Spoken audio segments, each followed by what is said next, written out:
নিহতদের তালিকা প্রকাশের দাবি বিভিন্ন রাজনৈতিক দলের।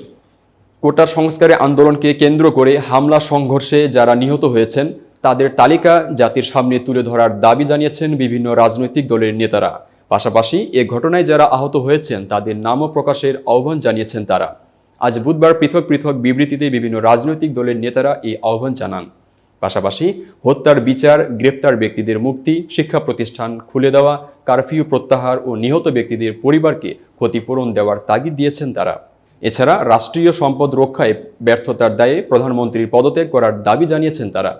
বাংলাদেশে কমিউনিস্ট পার্টির সভাপতি মোহাম্মদ শাহ আলম ও সাধারণ সম্পাদক রহিন হোসেন এক বিবৃতিতে বলেছেন, কোটা সংস্কার আন্দোলনকে কেন্দ্র করে এখন পর্যন্ত প্রায় 2 শতাধিক মানুষ নিহত ও কয়েক হাজার মানুষের আহত হওয়ার খবর নানা গণমাধ্যমে এসেছে। তাদের পূর্ণাঙ্গ তালিকা প্রকাশ করতে হবে। বিবৃতিতে আরও বলা হয়, নিত্যপণ্যের মূল্য বৃদ্ধি ও দুর্নীতি লুটপাটের কথা।